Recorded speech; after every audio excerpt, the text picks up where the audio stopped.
Assalamualaikum warahmatullahi wabarakatuh. Alhamdulillah wassalatu wassalamu ala Rasulillah wa ala alihi wa man walah. Alhamdulillah, tuan-tuan dan puan dimati Allah sekalian, Jumaat Mubarakah. Selamat menyambut hari Jumaat yang penuh barakah pada hari ini. Alhamdulillah, saya panjatkan kesyukuran pada Allah SWT. Mari sama-sama kita sebut alhamdulillah, ya. Segala pujian bagi Allah yang memberi peluang kepada kita pada hari ini untuk kita hidup, dihidupkan, ahyana ba'dama amatana wa ilaihin nusyur. Baik, pada hari ini kita akan bergerak, ya, untuk pergi kepada Quran time kita. Dan apakah yang kita akan dalami pada hari ini? Kita akan pergi kepada juzuk yang kelima, ya, keenam dan yang ketujuh. Ya, juzuk kelima, keenam hingga ketujuh dalam Quran time kita pada hari ini. Jadi bagi tuan-tuan yang ada peluang ataupun ada Quran di sebelah belum ambil lagi, boleh ambil sekarang, ya. Dan insya-Allah kita akan sama-sama membaca permulaan daripada juzuk yang kelima, awal juzuk keenam dan ayat awal juzuk yang ketujuh. Saya tunggu tuan-tuan sekejap.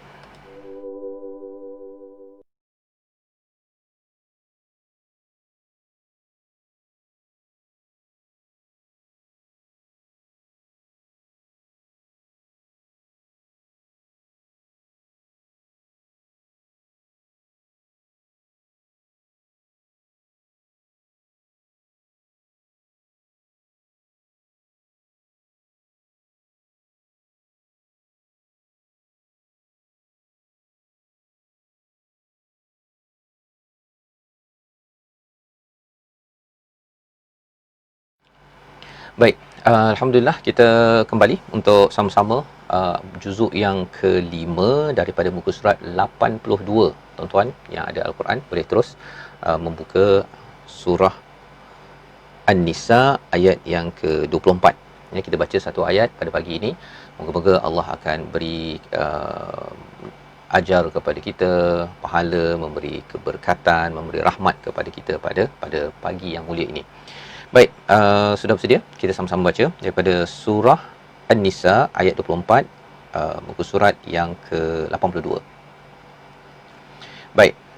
A'udzubillahi minasyaitonirrajim. Wal muhsanatu minan nisa'i illa ma malakat aymanukum kitaballahi 'alaikum وَأُحِلَّ لَكُم مَّا وَرَاءَ ذَلِكُمْ أَن تَبْتَغُوا بِأَمْوَالِكُمْ مُحْصِنِينَ غَيْرَ مُسَافِحِينَ فَمَا اسْتَمْتَعْتُم بِهِ مِنْهُنَّ فَآتُوهُنَّ أُجُورَهُنَّ فَرِيضَةً ولا جناح عليكم فيما تراضيتم به من بعد الفريضة إن الله كان عليما حكيما. Dan diharamkan juga bagi kamu menikahi perempuan yang bersuami kecuali hamba sahaya perempuan tawanan perang yang kamu miliki sebagai ketetapan Allah atasmu, dan dihalalkan bagimu selain perempuan yang demikian itu jika kamu berusaha dengan hartamu untuk menikahinya bukan untuk berzina.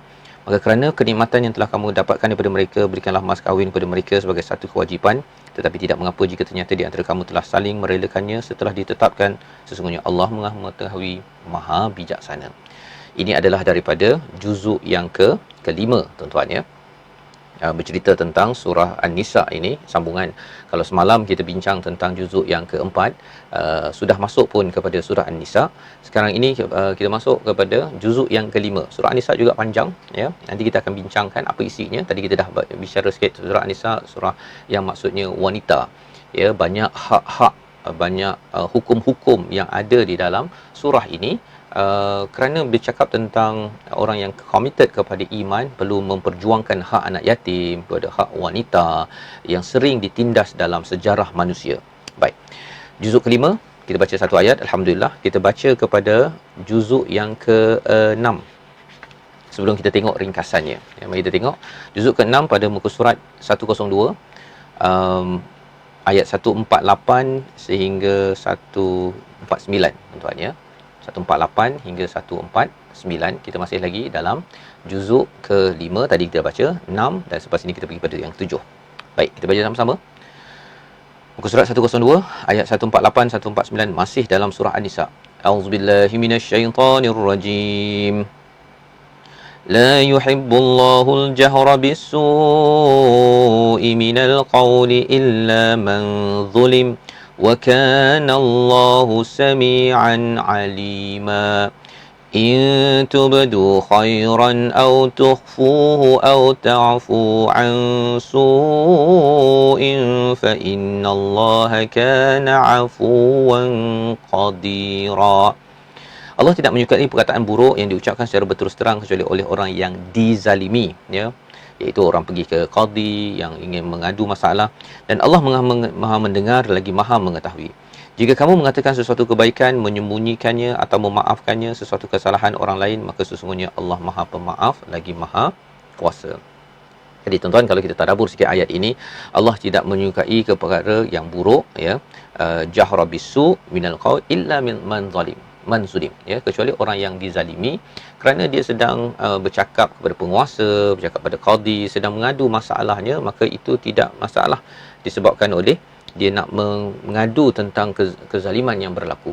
Tetapi kalau katakan sekadar nak mengucapkan perkara buruk ataupun nak marah orang lain, ya, marah pada anak, marah pada bos ke, marah pada staff ke, kalau ia bukannya untuk memperjuangkan keadilan, maka perkara itu tidak disukai oleh Allah. Ya, malah Allah cakap wa kana Allahu sami'an alima. Orang yang dapat jaga perkara ini, Allah kata Allah ini mendengar dan Allah tahu. Ya, Allah dengar, ayah dengar anaknya kena buli, ayah mesti cepat tolong. Apatah lagi kalau ayah tahu detail kat mana orangnya, siapa orangnya, lebih cepat. Allah yang lebih lagi daripada itu Maha mendengar, Maha mengetahui. Jika kita kita sakit hati, kita tak seperti mana yang kita expect dalam hidup kita, memimpin, dipimpin. Tetapi kalau kita tidak menyertakan, ya, kita tidak dizalimi, kita sekadar mungkin ada sesuatu anak mungkin tidak dengar cakap ke, ataupun bos yang marah-marah ke, ataupun staff yang mungkin tak ikut pada apa yang kita harapkan, jangan dikeluarkan perkataan yang yang buruk, ya. Kerana apa? Kerana ia tidak disukai oleh Allah Subhanahu Wa Taala. Ya, itu tadabbur kita daripada ayat 148. Walaupun sebenarnya ini kita tengok kebanyakan dalam surah An-Nisa ini adalah cerita tentang pengurusan wanita, anak yatim dan pengurusan sosial, ya, pengurusan sosial. Intubdu khairan, ya, jika kamu mengatakan sesuatu kebaikan, menyembunyikannya atau memaafkan sesuatu kesalahan, masalah orang buat buruk kat kita, orang lain, maka sesungguhnya Allah Maha Pemaaf lagi Maha Berkuasa. Allah Maha Pemaaf pasal apa? Pasal kalau tidak kita ini sendirinya, tuan-tuan, kita pun banyak kesilapan kita, ya. Jadi kalau katakan kita perlukan kemaafan Allah, maka kita buatlah apa yang Allah cakap tadi, iaitu kita memaafkan keburukan yang dibuat oleh manusia lain, ya. Itu satu. Dan bila kita maafkan ini, ada kekuatan, tuan-tuan. Ya, pasal Allah beri kekuatan. Allah Maha Berkuasa. Allah boleh buat macam-macam. Bila Allah maafkan, Allah boleh beri macam-macam, kerana Allah ini kulli syai'in qadir. Kan, kalau kita perasan pun dalam hidup kita, kalau kita boleh memaafkan, banyak kekuatan yang kita boleh berikan kepada keluarga kita. Kalau kita tidak benci ataupun tidak mengungkit-ungkit, ya. Itu sebabnya mengapa kalau bercakap tentang infak ini, Allah cakap dalam surah Al-Baqarah ialah qulil af, kan, kita bagi ini, infak ini adalah daripada af, iaitu sesuatu yang lebih, dan orang yang memaafkan ni ada lebih abundance di dalam hidupnya, ya. Sehingga kan kalau kita dapat abundance daripada afu, daripada Allah yang Maha memaafkan, Allah boleh bagi je kemaafan bagi kita, kita akan dapat lebih banyak kekuatan. Banyak orang sakit, ya, banyak orang sakit, banyak orang yang sakit hati, yang tidak boleh move on, ya, adalah kerana apa? Kerana dia tidak memaafkan. Baik, itu satu daripada juzuk yang ke-6, ke-6, ya. Kemudian kita pergi pada juzuk yang ke-7. Juzuk yang ke-7 pada muka surat 121, surah Al-Maidah. Kita masuk surah yang ke-5, ya, surah hidangan daripada langit. Kita baca daripada ayat 82. Auzubillahi minasyaitonirrajim, ya, muka surat 121. لا تجدن أشد الناس عداوة للذين آمنوا اليهود والذين أشركوا ولتجدن أقربهم مودة للذين آمنوا الذين قالوا إنا نصارى ذلك بأن منهم قسيسين ورهبانا وأنهم لا يستكبرون. Pasti kamu akan dapati orang yang paling kerap pemusuhannya terhadap orang beriman adalah orang Yahudi dan orang musyrik. Ya, orang Yahudi dan orang musyrik. Baik. Dan pasti kamu akan dapati orang yang paling dekat persahabatannya dengan orang yang beriman adalah orang yang berkata sesungguhnya kami adalah Nasrani. Yang demikian itu kerana di antara mereka terdapat para pendeta dan para rahib, juga kerana mereka tidak menyombongkan diri. Jadi tuan-tuan dan puan-puan Allah sekalian, ini juga daripada surah Al-Maidah, cerita sikit tentang international relation, tuan ya, hubungan antarabangsa. Dengan Yahudi dengan musyrik ini, dia sebenarnya dia lebih ketat sikit berbanding dengan Nasrani, dengan Kristian. Pasal apa? Pasal di kalangan mereka ada pendeta, ada rahib, dan mereka tidak menyombongkan diri. Mereka sentiasa beribadat, ya, walaupun ada kesilapan, tetapi mereka dalam kerangka nak mengabdikan diri kepada Tuhan. Tetapi dalam hal menjadi hamba lah, ya, tetapi dalam hal khalifah biasanya menjadi pemimpin ini orang Yahudi. Dan mereka ini dia ketatnya itu lebih kerana apa? Dia ada politik yang amat kuat di dalam kehidupan, dan sekarang yang berlaku di dunia sekarang ini yang perlu kita beri perhatian. Baik. Jadi kita sudah pun melihat kepada beberapa ayat, ya, daripada surah yang sebentar tadi. Mari kita tengok sekejap. Okey. Saya bawakan di atas skrin tuan-tuan. Okey, jadi di situ kita nampak tuan-tuan ya, juzuk ke-5, 6, 7 bermula daripada surah An-Nisa ayat 24, surah An-Nisa ayat 148, juzuk yang ke-6, dan surah okey. Jadi kalau kita perhatikan di situ tuan-tuan ya, kita akan nampak jelas ya. Baik. Sekarang ini apa yang kita nak buat ialah kita nak melihat apakah isi kandungan bagi setiap perkara tersebut. Okey, kita tengok pada juzuk yang ke-5 dahulu. Ini surah An-Nisa. Tuan ya. Jadi mungkin saya sama dengan tuan. Okey. Baik, jadi daripada sini apa yang boleh kita perhatikan ialah surah An-Nisa. Ada juzuk 5, juzuk 6, sebenarnya juzuk ke-4 semalam pun sudah pun kita nampak ya. Apakah yang ada dalam surah ini? Baik, kita tengok sekejap. Okey. Jadi semalam kita bincang yang ini. Ya, kita bincang tentang perempuan ciptaan Allah yang penting menentukan pembangunan manusia di bumi ini, di akhir dengan penetapan hukum pusaka ke atas mati yang tidak meninggalkan anak. Jadi di hujung surah An-Nisa ini cerita tentang harta pusaka. Jadi juzuk yang keempat semalam kita bincang sampai ayat 23. Jadi bertakwa kepada Allah, ya, kemudian etika menjaga anak yatim, bila mahu berkahwin dengan ibu si anak yatim, waris penerima pusaka, dan juga menuduh isteri berzina, waris yang tidak dapat dipusakai. Ini cerita pada juzuk keempat pada surah An-Nisa.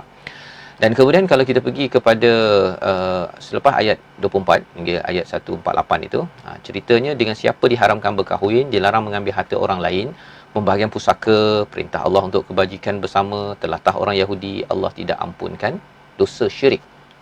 Jadi tuan-tuan dan puan mati Allah sekalian, kita sudah pun melihat sebahagian daripada juzuk yang kelima.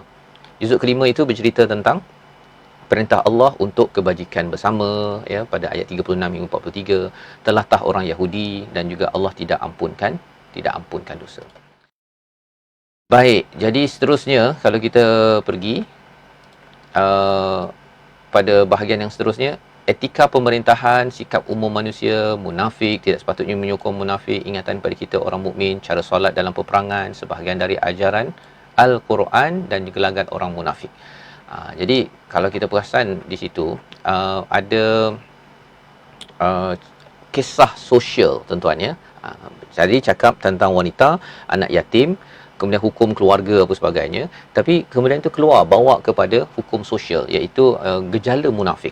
Pasal apa? Pasal sebenarnya salah satu gejala munafik ini ialah dia talam dua muka. Dia tidak menjaga hak, dan salah satu hak yang penting dijaga adalah bermula daripada dalam rumah. dalam rumah dan juga kepada orang-orang yang lemah, anak yatim, ya, orang miskin. Jadi dalam surah ini bila dah dibawakan tentang wanita, kalau siapa dapat jaga wanita dan anak yatim dan orang-orang yang kurang bernasib baik, contohnya dalam masyarakat, maka orang ini akan terjauh daripada munafik. Dan critical point di dalam tak menjaga hak sesama manusia ini, pasal surah An-Nisa ni cerita pasal sesama manusia, ialah apabila tidak menghargai faraid. Hukum harta pusaka. Kita tengok sekarang tuan-tuan, ya, bila adik-beradik pun boleh bergaduh, ya, adik ni tak puas hati abang dapat lebih, tak puas hati kakak dapat 2/3 dan sebagainya. Sebenarnya ini dah diceritakan pada hujung surah An-Nisa. Mari kita tengok balik semula.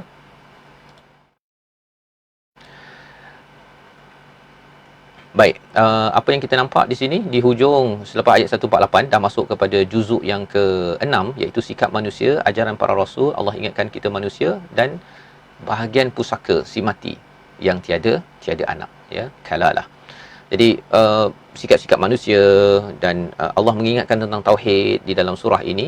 Kerana apa? Kerana untuk menjaga diri keluarga, ya, sempurna dalam diri keluarga, tanda bahawa manusia ini amat menjaga hak Allah di dalam kemasyarakatan ialah bab harta pusaka, ya. Dan di luar kita akan jaga kepimpinan yang yang telus, ya, yang tidak mengambil rasuah, tidak hanya untuk mendapatkan projek semata-mata. Pasal golongan munafik ini memang dia punya targetnya, tuan-tuan, adalah untuk dapatkan projek.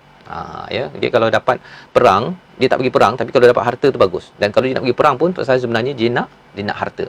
Baik. Itu adalah juzuk ke-5, juzuk yang ke-6 sebenarnya. Okey, kalau kita tengok sebentar tadi, juzuk yang ke-5,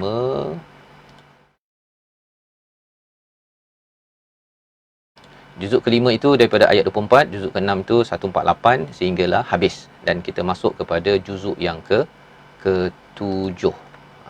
Okey. Juzuk yang ke-7, tuan-tuan, ini daripada surah Al-Maidah, surah hidangan daripada langit. Cerita tentang kalau Allah dah beri macam-macam, kalau pengikut Nabi Isa itu Hawariyun dapat Maidah minas sama, maka kena tunaikan janji kepada Allah Subhanahu Wa Taala. Kena tunaikan janji kepada Allah Subhanahu Wa Taala. Jadi tuan-tuan puan-puan dimati Allah sekalian, apakah yang ada dalam surah ini? Mari kita tengok sama-sama, ya, apakah yang ada. Baik, dimulakan dengan seruan orang beriman untuk menunaikan perjanjian yang telah dibuat. Diakhiri dengan janji Allah, hari kiamat adalah cukup bermakna bagi yang membenarkan risalah Nabi sallallahu alaihi wasallam. Jadi Allah ada janji, ya. Bila Allah bagi kita nikmat, sebenarnya Allah juga inginkan kita mengotakan janji agar akhirnya kita dapat bertemu Allah di akhirat sana dengan kebaikan apabila membenarkan risalah Nabi, ya.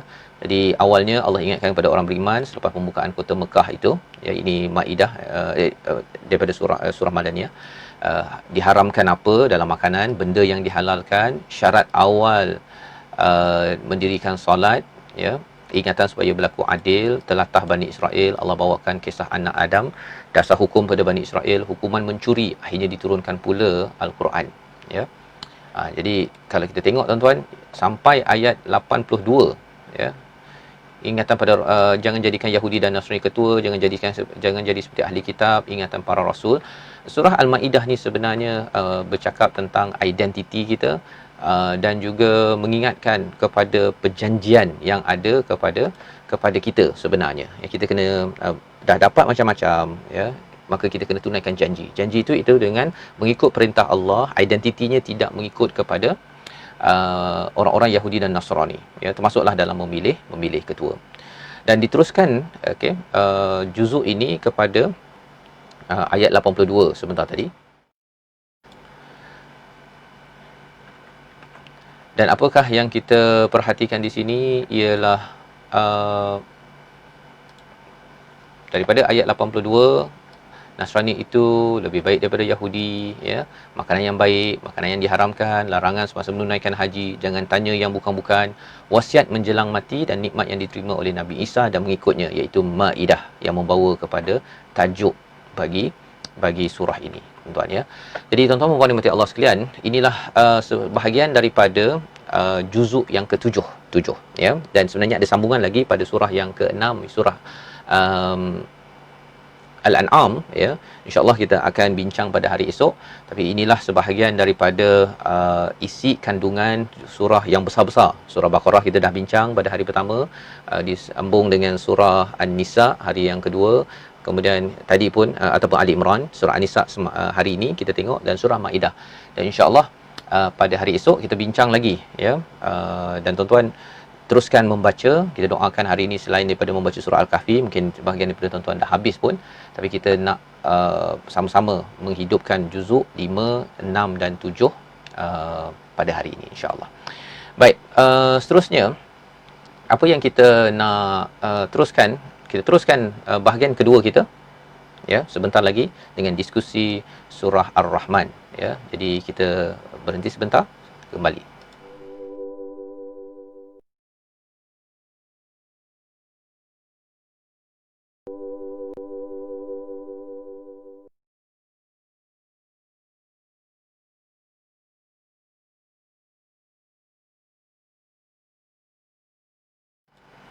Baik tuan-tuan, kita teruskan dengan bahagian slot kita yang kedua, diskusi ringkas surah Ar-Rahman, ya, untuk sama-sama kita menghargai surah ini.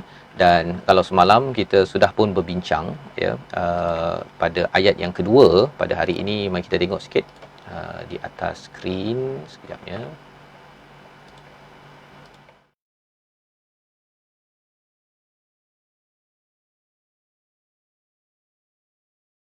Okey, kita baca bersama-sama. Auzubillahi minasyaitonirrajim. Bismillahirrahmanirrahim. Ar-Rahman 'allamal Qur'an, khalaqal insan, 'allamahul bayan, asy-syamsu wal qamaru bihusban. Yang Maha Pemurah, dialah telah mengajarkan Al-Quran, dialah yang telah menciptakan manusia. Tuan-tuan dan puan mati Allah sekalian, apa yang kita bincang sebentar tadi, ya, kita berbincang tentang surah Ar-Rahman ayat yang ketiga, iaitu Allah menciptakan kita sebagai manusia. Allah menciptakan kita sebagai manusia. Jadi kalau semalam kita bincang tentang nikmat besar ialah kita boleh belajar Quran. Ya, kita menjadi pelajar Quran pasal Allah offer sebagai pengajar. Maka yang keduanya, Allah menciptakan kita sebagai insan, sebagai seorang manusia. Okey, kalau kita memahami perkara ini, apa mindset yang Allah nak sampaikan pada kita? Salah satunya apa? Kalau kita tengok, iaitu kita ni kena bersyukur, ini rahmat apabila kita dijadikan sebagai seorang insan. Rahmat. Rahmat yang pertama. Dan kalau skripnya rahmat, maksudnya apa? Konsepnya, sebelum kita pergi pada skrip, konsepnya ialah kita perlu menghargai kita sebagai manusia, pasangan kita sebagai manusia, anak kita sebagai manusia, rakan jiran kita pada manusia, maka kita meraihkan kemanusiaan. Maka sifat kemanusiaan adalah satu perkara yang amat tinggi, ya. Nabi kesian kepada perempuan tua, Nabi kesian kepada anak-anak kecil, Nabi berkasih sayang dengan orang ramai. Maka itu adalah tanda seseorang itu mendapat rahmat daripada Ar-Rahman. Tuan-tuan dan puan Allah sekalian, atas dasar itulah sebenarnya bila kita melihat kepada ayat ini, mari kita tengok sikit kepada apa yang boleh kita perhatikan.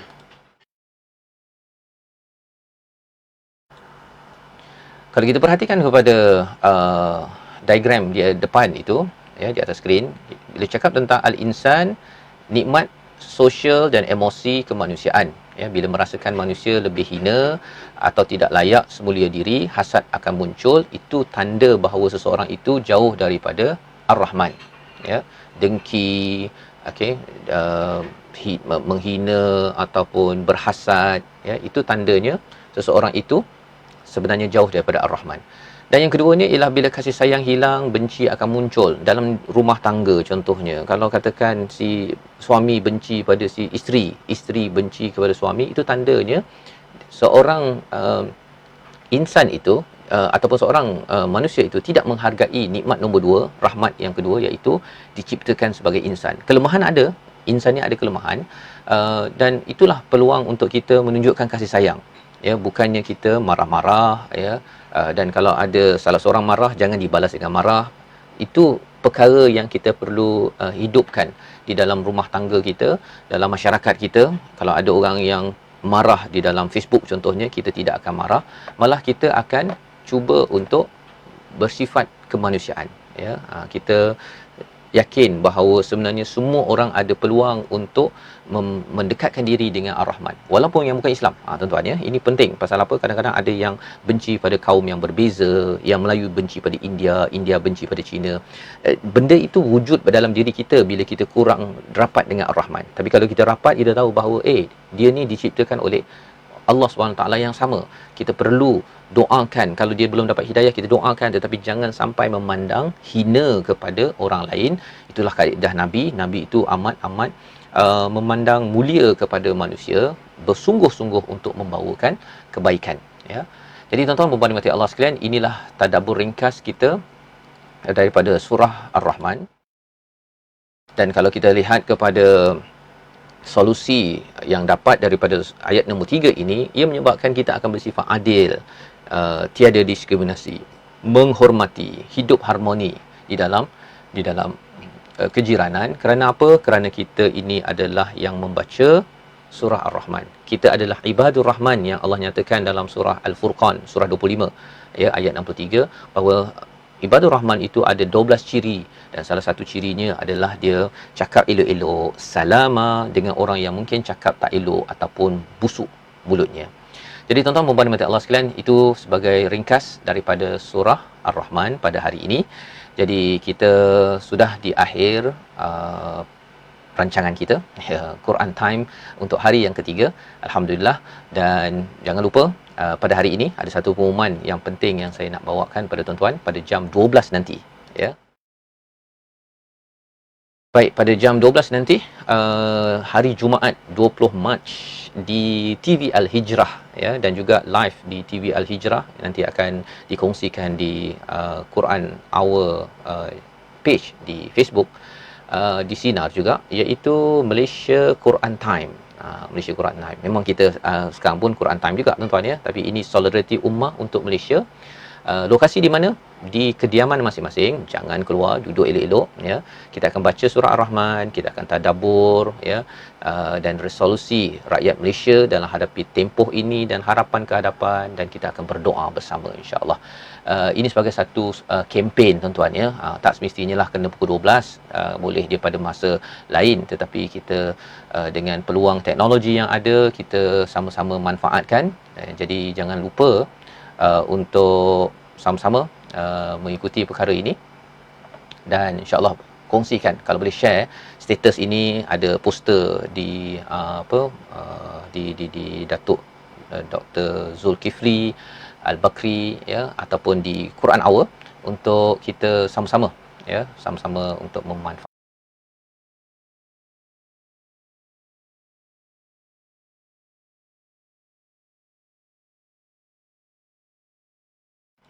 Untuk kita manfaatkan apa yang ada dalam kehidupan kita, berinteraksi bersama Al-Quran insya-Allah. Jadi tuan-tuan, sekian dahulu daripada saya Fazrul Ismail.